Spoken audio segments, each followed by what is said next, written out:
안녕하세요. 반갑습니다. 오늘 참 행복한 날입니다.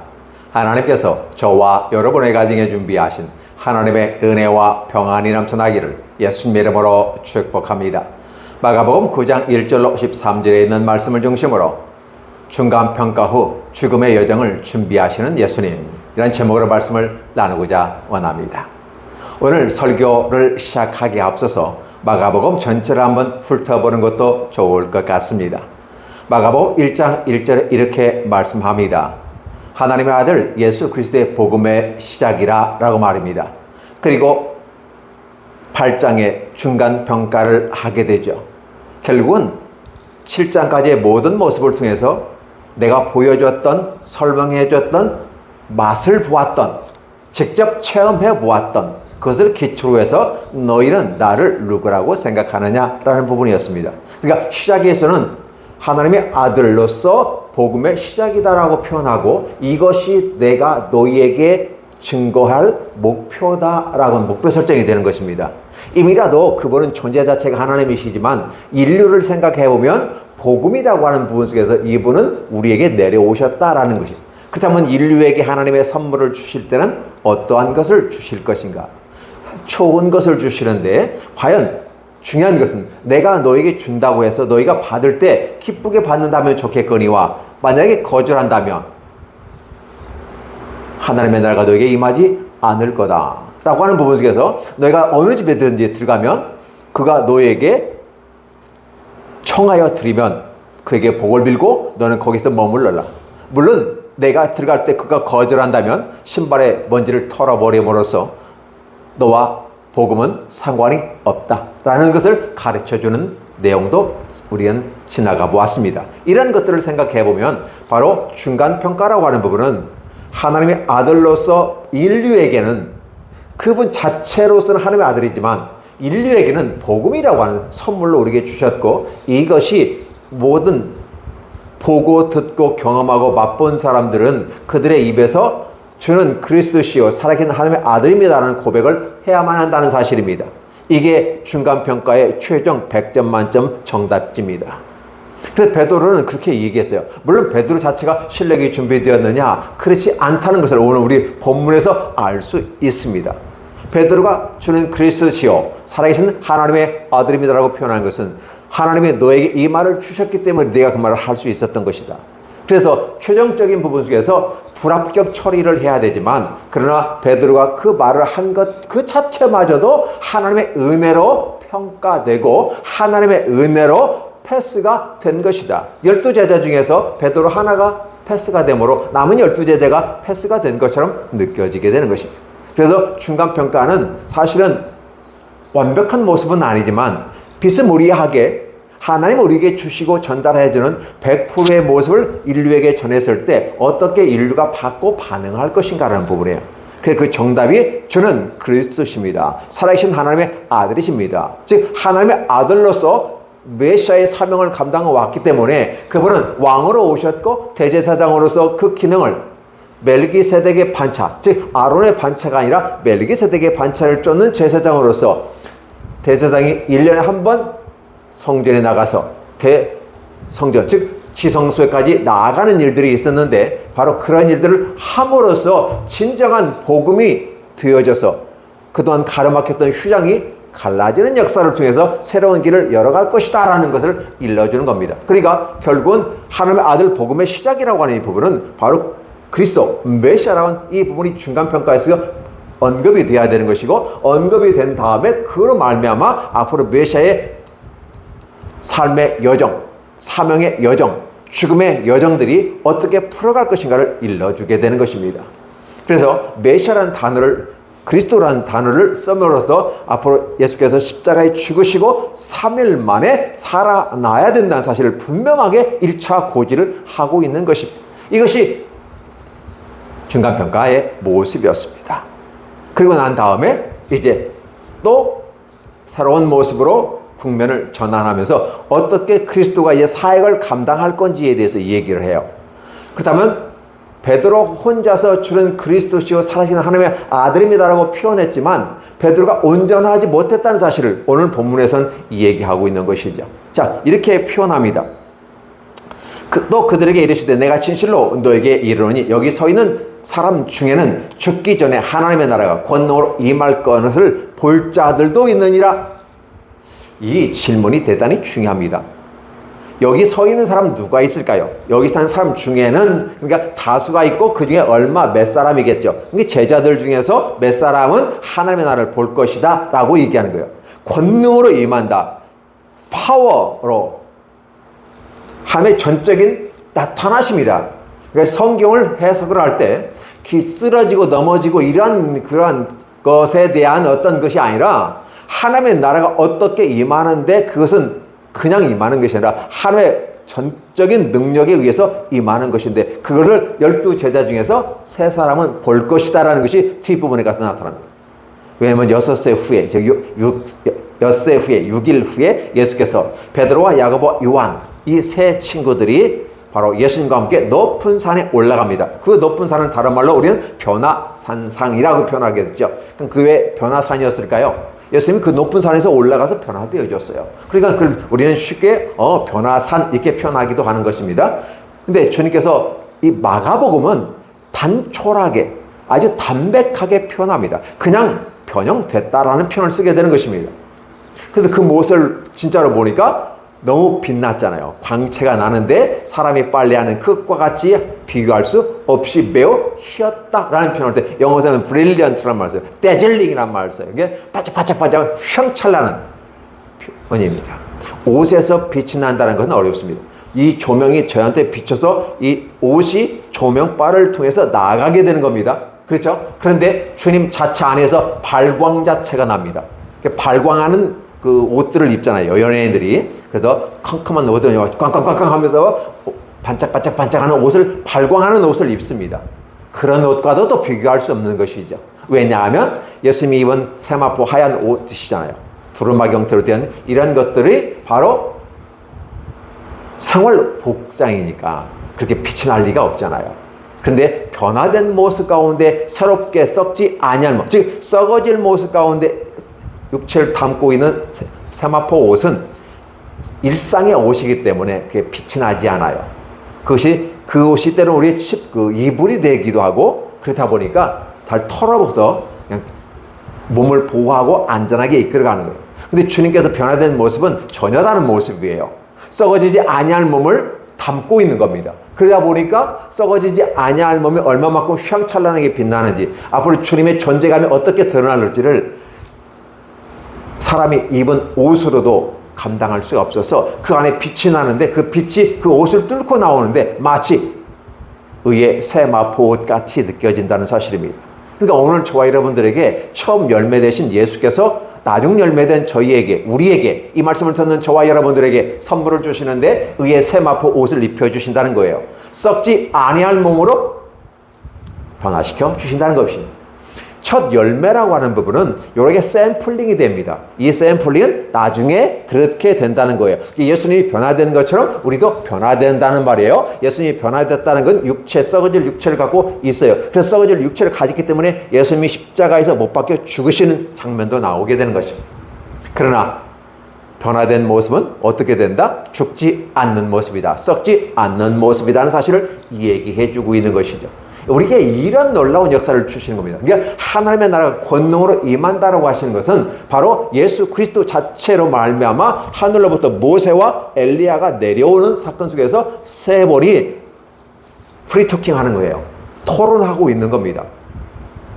어떤 일에 대해서 이 얘기했을까? 우리는 궁금해 봅니다. 성경에서는 특별히 이런 내용 없기 때문에 알 수는 없지만 아무래도 앞으로 올 하나님의 나라가 즉 예수 그리스도로 의해서 이루어지는 나라는 바로 건축되어지고 세워지는 것처럼 시작되었지만 결국은 세상적인 방법은 시작하면 세우고 완성을 이룹니다. 그런데 예수 그리스도의 사역은 시작하고 믿음을 세우고 하나님의 나라를 중간 테스트를 통해서 이 정도 만들어 놓은 다음에 앞으로 그 메시아가 형장의 이슬로 사라지게 되고 그리고 다시 부활한다고 하는 포인트 중이에요.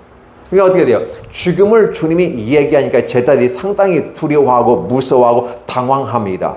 그러니까 베드로조차도 젊은 예수 33세 정도밖에 되지 않는 젊은 예수가 죽겠다고 하니까 죽음에 대해서 너무 가볍게 생각하는 것 같이 얘기하고, 주님께서 왜 죽어야 되는지 복음에 대한 전반적인 이해가 되지 않는 상황 속에서 십자가에 죽어야 된다는 사실을 이해를 못하는 것입니다.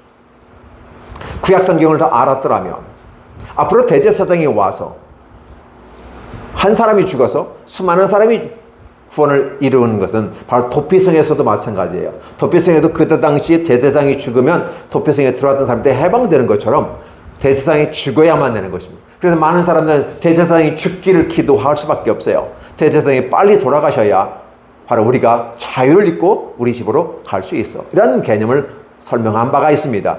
맞습니다. 예수 그리스도는 대제사장으로서 어떻게 남은 생애를 내가 죽는다고 하면 제자들이 기가 질려서 우울증에 빠지고 무력감에 빠져가지고 다 산산이 흩어져 버리는, 말이 모래같이 흩어져 버리는 건 아닐까를 생각해 보는 것이죠. 항상 주님도 좀 걱정이 좀 된 것 같기도 합니다. 그건 제 입장에서 바라보는 거예요. 주님은 걱정하지 아니하죠. 왜? 이미 다 하나님이시고 모든 걸 이끌어 가시기 때문에 걱정하지 않겠지만, 이 성경을 바라보는 제 입장에서는 그게 어쩌면 좋을까? 어쩌면 좋을까? 어쩌면 좋을까? 예. 어쨌을까? 예. 사투리를 한번 써봅니다. 어쨌을까? 예. 이 부분 속에서 예수께서 죽음의 여정을 이제 간다는 사실을 여러분 생각을 하셔야 됩니다. 그러다 보니까 힘들고 어렵죠. 지금은 세 명, 엘리야와 모세와 예수 그리스도는 자신의 삶의 모습 가운데 어떻게 십자가를 지고 어떤 사역을 통해서 완성하게 나아가며 이루어져야 되는 최종적인 부분 속에서 하나님의 나라에 대한 마침표를 딱 찍어요. 그 마침표가 뭘까요? 다 이루었다. 어떤 것을 다 이루었다? 하나님이 우리를 사랑하신다고 말했는데 과연 진짜 사랑했어? 사랑했을까? 라는 의문이 들잖아요. 어떻게 사랑하는데? 말과 혀로만 사랑하지 아니하고 직접 사랑을 몸으로 보여주었어요. 바로 십자가에 못 박혀 죽으심으로 우리의 죄에 대한 우리의 질고를 다 짊어지시고, 바로 우리의 질고를 다 짊어지시고 완성하시면서 우리 죄를 다 써주셨습니다. 그 십자가에 운명하시면서 다 이루었다. 그러면서 운명하시는 이 모습, 그 마침표를 딱 사랑의 마침표를 찍음으로써 우리에게 완성된 하나님의 나라를 우리에게 주시는 겁니다. 그러니까 우리에게 임한 하나님의 나라가 예수 그리스도에 의해서 이미 완성되어졌다는 사실이에요. 그러니까 완벽하게 이루어진 겁니다. 그럼에도 불구하고 이 땅에서 우리에게 시간을 주신 하나님께서는 우리 생명이 다하는 순간까지는 아직이라고 하는 부분 속에서 지켜보시겠다라는 것입니다. 왜냐하면 종결평가가 있기 때문에 그렇습니다. 중간평가는 그러나도 나로 잘했던 못했던 그나마 유지되어졌고 지속 발전하는 모습 가운데 최종적인 종결평가를 이루어야 되기 때문에 그렇습니다. 그래서 오늘 예수님의 여정은 죽음의 여정인 것입니다. 세상의 모습은 항상 시작했으면 세우고 완성한다고 얘기했습니다. 근데 예수 그리스도의 세계는 좀 다른 것이었습니다. 사실 예수께서 엄위하고 무섭고 두려운 날이라는 것을 말라기서 기록하고 있는 것처럼 바로 오자마자 세상을 심판해버릴 수도 있었습니다. 그러나 심판하지 아니하시고 우리에게 사랑의 기회를 한번 주시면서 십자가에 못 박혀 죽으시고 구원의 길을 완성해 주셨습니다. 이것이 전체적인 맥락 속에서 보면 에덴에서 안식을 잃어버리던 사람들이 쫓겨나서 높땅에서 유리방황하면서 세상에 흘러가는 과정 속에서 이제는 가나안 땅까지 가요. 그래서 젖과 꿀이라는 가나안 땅에서 제2의 안식을 또 주시려고 하나님 노력을 했지만 그들이 주님을 거절해버렸다는 사실입니다.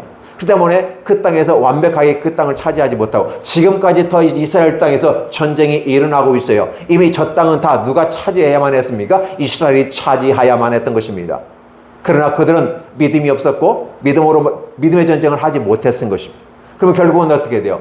남는 자들이 있었고 그 남는 자들이 바로 옆구리에 가시가 되어지게 단다고 하는 성경 말씀을 본다면 지금도 고통과 아픔 속에 있는 것은 저들에게 여전히 믿음의 모습으로 행하지 아니했음을 보여주면서 저 땅에 아직 안식이 이루어지지 않았다는 사실이죠. 그렇기 때문에 메시아 예수 그리스도께서 이 땅에 오셔서 완벽한 안식을 이루시는 것입니다. 이게 에덴 동산에서 안식 X, 가나안 땅에서 안식 X, 두 번의 실패입니다. 그러나 마지막에 십자가에 못 박혀 죽으심으로 그 나라를 이루는 것입니다. 달리 말하면 에덴 동산에서나 가나안 땅에서의 그 안식이라고 하는 그 핵심 내용은 무엇이었냐? 사랑이었다라는 것입니다. 십자가에 못 박혀 죽으신 이것은 바로 사랑이었다는 것입니다. 형장이 이슬로 사라지는 것은 하나의 방법이었지만 그러나 그 십자가에 못 박혀 죽으심으로 피 흘려서 의로운 의인이 피 흘림으로 그 보혈의 피로 말미암아 휘장이 갈라지고 하나님께 단번에 갈 수 있는 길을 열었습니다. 그러니까 예수 그리스도 외에 하나님의 나라를 들어가는 데는 그 어떠한 인간도 필요 없어요. 어떠한 종류의 종교인도 필요 없어요. 여인이든 남성이든 아무 필요 없어요. 담대하게 예수 그리스도 이름으로 나아가면 바로 이 성소에서 지성소까지 다이렉트로 곧장 갈 수가 있는 것입니다. 그런데 사이사이에 누군가를 세워놓고 이 사람을 거쳐가야 되고 이 여인을 거쳐가야 되고 이 사람을 거쳐가야 되고 그래서 우리가 죄가 사해진다 라고 하는 것은 종교적인 영역 속에서는 인정하지만 성경에서는 인정하지 않습니다. 예수 그리스도 그분 한 분, 예수 그리스도 이름 하나만으로 우리는 성부 아버지 하나님께 곧장 갈 수 있기 때문에 우리가 우리의 죄를 직접 고해버리는데 누가 필요하겠습니까? 누가 나의 변호사가 되겠습니까? 나의 진정한 변호사는 성령 하나님이 나의 변호사입니다. 파라클로이토스라는 말을 쓰게 돼요. 바로 옆에서 변호한다는 말이에요. 그렇기 때문에 인간에 의한 어떠한 여인이 앞에서 얼쩡거리지 않아도 됩니다. 어떤 남자가 얼쩡거리지 않아도 됩니다. 예수 그리스도 한 분이 만족합니다. 그래서 성부, 성자, 성령이 왜 한 분이 세 분의 일을 하느냐? 왜 한 분이 왜 세 분의 역할을 하느냐? 바로 그것이 하나님의 하나님이 다 한다는 거예요. 인간의 힘이 필요 없다는 겁니다. 그럼에도 불구하고 여인을 앞에다 세우고 남자를 세우고 어쩌자는 건데 그럼에도 불구하고 많은 사람들은 몽학 선생인 종교에 머물러 있기 때문에 그게 진리인 줄 알고 왜곡된 복음을 가지고 서 있으면서 지금도 그 앞에 가서 절하고 그 앞에서 인사하고 그 앞에서 평화를 기원하고 있다는 사실은 안타깝기 그지없는 일입니다. 그래서 우리는 이 무지한 그 초등학문이었던 이 몽학 선생은 이곳에서 벗어나는 것이 신앙입니다.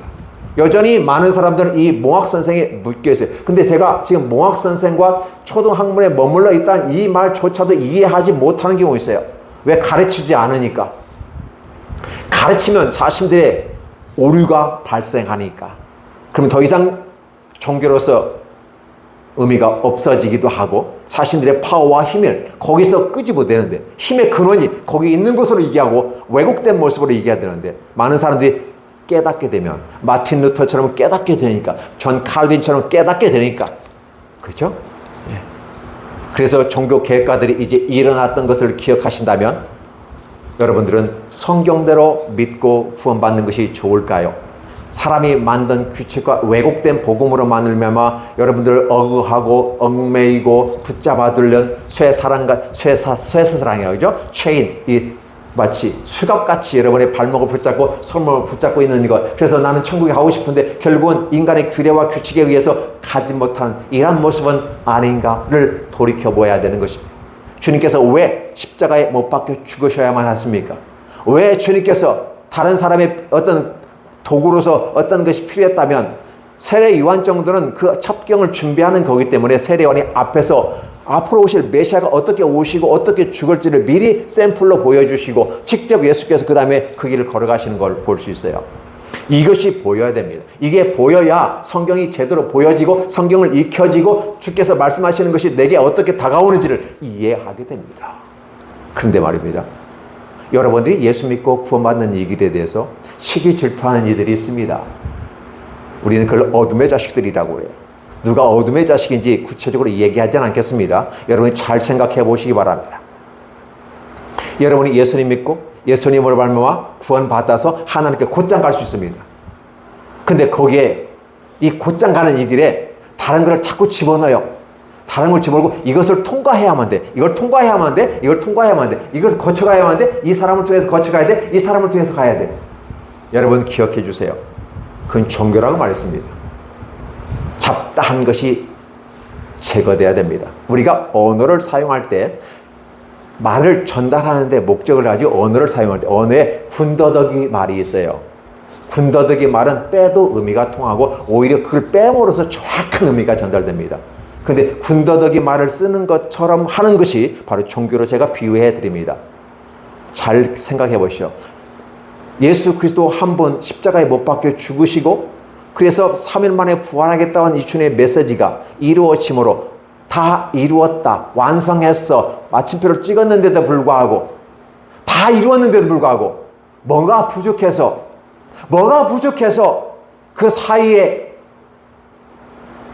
여자가 들어오고 남자가 들어오고 이단이 들이고 사이비가 들어오고 나중에 그것도 몰라 자신이 하나님이라고 말하면서 나가는 그 모습들, 안타깝습니다. 주님께서 오늘 변화산상에서 변화된 모습을 보여주고 어떻게 하나님의 나라가 임할 건가를 여기 있는 사람 중에서 볼 자도 있다고 하면서 세 사람을 뽑아서 이 세 사람이 결국은 어떻게 돼요? 스피커 역할, 메신저 역할을 하게 되므로 그 내용이 바로 십자가에 주께서 죽으시고 부활하신 이후에 이 일이 드러나게 되고 그들이 증언하달라고 예수께서 엄히 명령하시는 것입니다. 그렇게 함으로써 제자들을 강화시켰다고 일부 예배에서는 말씀을 드렸어요. 제자들은 바로 그게 강화되게 됩니다. 중요한 질적 변증법을 쓰는 거예요. 1 더하기 1은 2라는 건 양적 변증법이란다면 바로 1 더하기 1이 아니에요. 1 곱하기 1은 어떻게 1인데 바로 본질의 1로 들어가 버립니다. 원래의 모습을 이해하게 돼요. 그래서 변화산상에서 높은 산에 올라가서 잡다 넣었던 것에 영향을 받지 아니하고 오직 하나님의 나라가 그들에게 임하는데 어떻게 임하는지 하나님의 권능으로 임합니다. 메시아가 이 땅에 오셨는데 엘리야와 모세, 사실 엘리야와 모세는 하나님 나라의 수종드는 수종자들이에요. 그들이 예수께 와서 수종드는 것처럼 함께 토론하고 어떻게 이해하겠는지. 예수께서 이 십자가를 지고 가는데도 여전히 외롭지 않게 옆에서 모세와 엘리야가 함께 공동의 목적 사업을 이루기 위해서 가게 되는 겁니다. 그 공동의 목적 사업이 메시아 예수 그리스도께서 그리스도로서 멜기세덱에게 반차를 주는 대제사장으로서 앞으로 십자가에 못 박혀 어떻게 죽어가는 과정들을 다 이제 이야기해야만 하는 것입니다. 참 멋있는 장면들입니다. 우리가 하나님의 나라를 체험하게 되고 하나님의 나라가 우리 안에 신비한 체험들을 하게 된 이 신비한 체험은 주는 자와 받는 자 외에는 알지를 못해요. 왜냐하면 이 땅의 것은 이러니까 이렇다, 이러니까 이렇다, 이것에 근거해서 이렇다, 이렇게 반복성을 가진 일반적인 진리는 이렇게 되므로 우리는 이걸 진리라고 말한다, 이렇게 말하지만 하나님의 나라의 진리는 그게 아니에요. 일반적인 진리에 의해서 반복적인 것에 이루어지지 않아요. 한 번에 훅 하고 들어갑니다. 하나님의 나라가 선물로 우리가 훅 하고 들어와요. 근데 여러분이 reject, 거절하게 되면, 거부하면 하나님의 나라가 사라지게 되고 바로 제자들은 발에서 신발의 먼지를 털어버리면서 이곳에 하나님의 나라가 임하지 않았다. 그 말은 너희가 거절했어 라고 하는 거예요. 내 책임은 너의 책임이야. 만민이 구원받기를 원하셨지만 거절하는 자에게는 하나님은 거절해 주시고 그다음에 제한 속죄에서 구원받을 사람들을 구원해 가는 것입니다. 그래서 제한 속죄가 되고 하나님은 그 제한된 사람들을 구원하는 것입니다. 그게 바로 제한된 사람들이 불러서 모여진 것이 교회인 것입니다. 하나님은 이 교회를 통해서 구원을 이루려고 해요. 그 계획을 주시는 겁니다. 그럼에도 불구하고 이 교회는 여전히 세상으로부터 불러서 온 사람들이에요. 거절하지 않았지만 반신반의, 100% 거절했다고 하는 것은 어떻게 돼요? 통계적으로 보면 3.4%가 거절하고 그걸 따르는 추정자들이 한 20% 정도가 된다면 그들은 거절할 수 있습니다. 근데 대중이 한 60%가 있는데 이 대중의 60%가 이게 애매한 거예요. 애매한 거예요. 중도적인 상황을 보면서 이것도 아니고 저것도 아니고 믿는 것도 아니고 안 믿는 것도 아니고 애매모호하잖아요. 그래서 교회 공동체로 싸그리 모여 온 겁니다. 그러니까 이미 거절한 사람들은 천국 밖에 있다고 보는 것이고 이미 그들은 하나님이 심판을 하시고 사형 집행만 남은 거잖아요. 근데 어쨌든 초대받고 초청받은 어중이 떼중이 60%잖아요. 이 사람들이 교회에 머물러 있으면서 하나님 말씀으로 교육받습니다. 예수 그리스도는 이제 십자가의 길로 구원의 완성의 길을 만들어 놓고 새로운 길로 갔다가 준비한 다시 재림할 때까지 시간적인 여유가 있을 때 바로 예수님을 따르던 제자들, 특별히 베드로, 야고보, 요한 이 세 사람을 중심으로 12지파, 12제자들, 그리고 아울러 사도들, 속사도들, 그리고 아울러 목사와 신부들에게서 복음이 이 땅에 전파되는 것입니다. 이 과정들을 저와 여러분에게 주시는 겁니다. 근데 대단히 중요한 것은 뭐냐면 바로 죽었다가 살아난다는 것을 이해를 못해요. 이해할 수가 없는 거죠. 고린도전서 15장에 보면 부활장으로 우리에게 다가오는데 후반부에 가면 썩어질 육체가 썩어지지 않을 몸을 입겠고 이런 표현을 쓰게 돼요. 참 표현 자체가 너무 어렵습니다. 이게 썩어질 육체가 안 썩어질 육체가 되고 이게 사라질 육체가 사라지지 않을 육체가 되는 겁니다. 그게 바로 차이예요. 근데 이게 엄청난 차이라는 사실이죠. 마치 썩어질 육체를 갖고 있던 예수님께서 변화된 산상에서 보여진 변형된 그 모습 속에서 보여진 것은 앞으로 우리가 얻을 썩지 아니할 육체로 어떻게 갈 거다? 3일 만에 부활하신 예수 그리스도를 말미암아 오늘 저와 여러분에게 선물로 주신다는 거예요. 그 때문에 희망을 가지고 좌절하지 말고 절망하지 말고 두려워하지 말고 염려하지 말고 낙심하지 말고 주님 붙잡고 가라는 거예요. 메시아 예수 그리스도 십자가에 못 박고 죽으신다고 제자들이 다 뿔뿔이 흩어졌어요. 사실이에요. 그렇죠? 근데 주님께서 다시 부활하신 다음에 싸그리 다시 또 모읍니다. 그렇죠? 싸그리 모아가지고 보여주고 경험하게 하고 느껴지고 내가 말했지 않느냐. 부활한 다음에 갈릴리에 내가 먼저 가서 기다릴 테니까 거기서 만나자. 약속했지 않냐. 약속은 이루어지는 거야.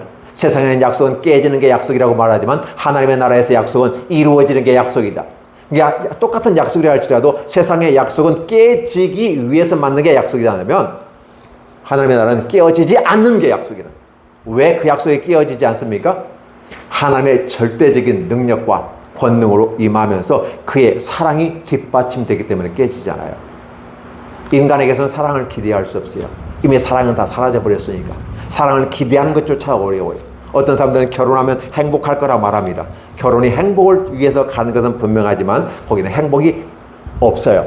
그래서 행복을 만들어가는 것입니다. 두 남녀가 만들어가는 것입니다. 어떻게 만들어갈 것인가 그들의 숙제예요.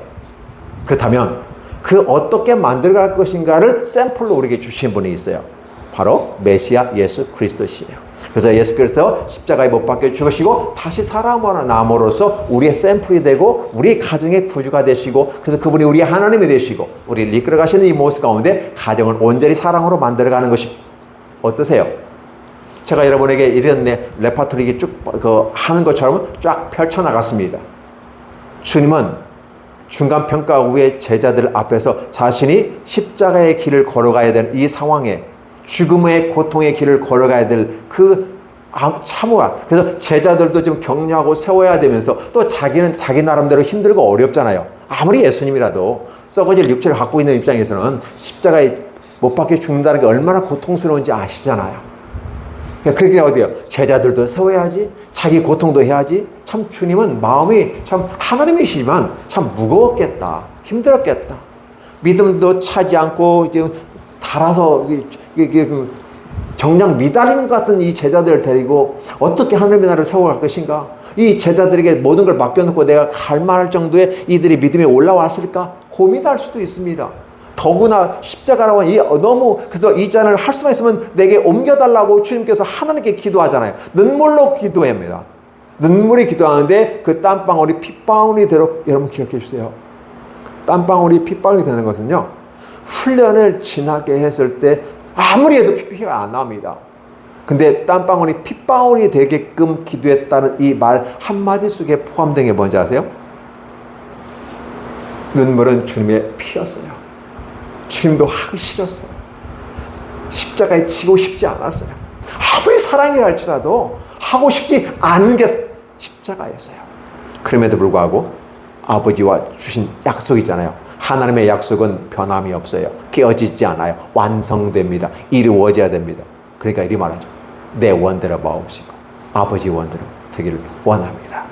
주께서 기도하신 다음에 이제 묵묵하게 주어진 일정들을 다 소화해 나가면서 결국은 목요일날 잡히시고 금요일날 돌아가시고 3일 후에 다시 살아나셔서 주일에 짜자잔 하고 나 살아났어 하고 얘기해 주는 내용이 스토리가 되는 것이죠. 이런 과정 속에 주님은 십자가를 가르치고 가야 될 그 삶의 여정, 즉 죽음의 여정이 너무 힘들었을 거다.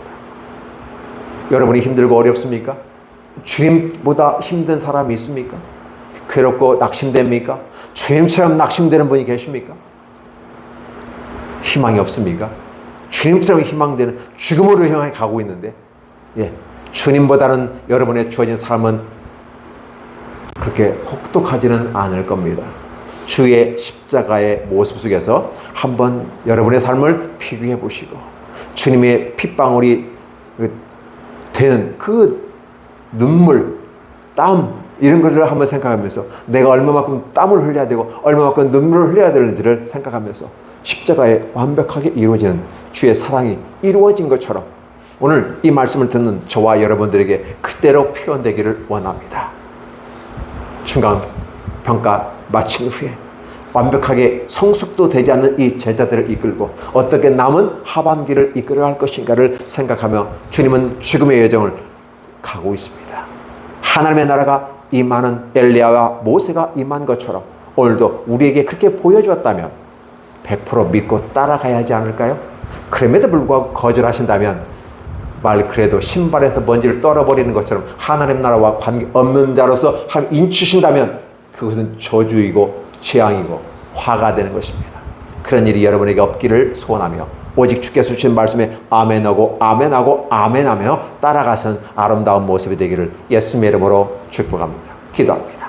하나님 감사합니다. 무한한 사랑과 은혜 가운데 이끌어주신 주님을 찬양합니다. 영광을 받아주시고 우리를 사랑하셔서 우리의 부족하고 연약한 믿음들을 세워주시는 중간평가까지 이끌어주셨다면 남은 마지막까지도 잘 이끌어주시기 원하며 여태껏 우리의 삶을 이끌어주셨다면 나중에 우리의 육체에 썩어질 육체가 다하고 새로운 영생의 길로 들어가는 그 길까지도 주께서 책임지시고 온전히 인도하여 주시옵소서. 사람의 약속은 깨어지기 쉽지만 하나님의 약속은 깨어지지 아니고 완벽하게 완성되어지고 이루어진다는 사실을 통해서 희망과 위로와 용기를 얻습니다. 오늘도 낙심되고 좌절된 저와 우리 모든 사람들, 특별히 유튜브를 듣는 모든 분들에게도 하나님의 위로와 평강과 은혜가 넘쳐나기를 간절히 소원하오니 축복하여 조건 축복하오니 우리 하나님께서는 강복해 주시옵소서. 예수님의 이름으로 기도하옵나이다.